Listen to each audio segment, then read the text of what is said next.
சொல்றாங்களா இல்லையா, அந்த பயம் வந்து வளர்ந்ததுக்கு அப்புறம் கூட போகாது. அது மாதிரி ஆரம்ப காலத்திலேயே அது ஏன் பண்ணாங்கன்னு தெரியல கவர்மெண்ட்ல, இந்த ப்ரெஷரு சுகரு இதெல்லாம் குணமாகாது, அது ஒன்ஸ் வந்துருச்சுன்னா நீங்க காலம் பூரா மாத்திரை சாப்பிடணும் அப்படிதானங்க சகோதரி சொன்னாங்க.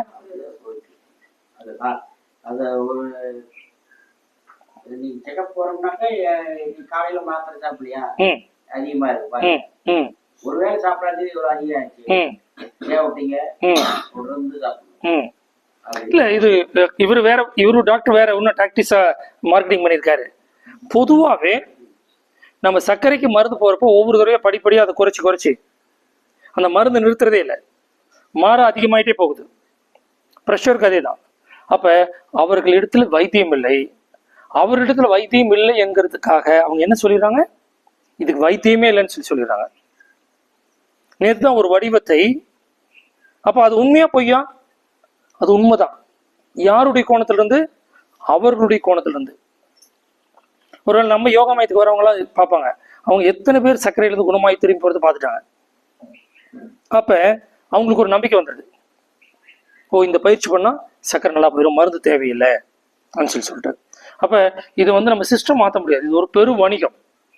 இந்த சர்க்கரை நோய்க்காக மருந்து தயாரிக்கக்கூடிய பல கோடி ரூபாய் இண்டஸ்ட்ரி இருக்குது, அதை நம்ம நிறுத்தவே முடியாது.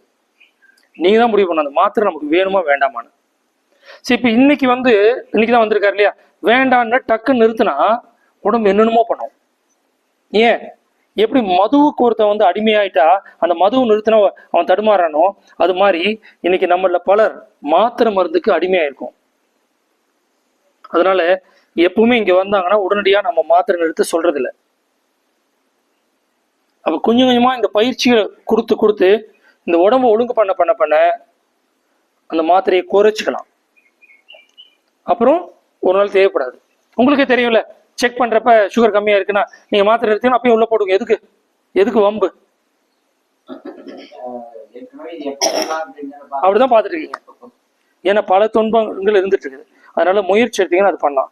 இதுல உங்களுக்கு ஒரு பேட் பார்ட் என்னன்னா, கட் பண்ணிக்கலாம் சார்.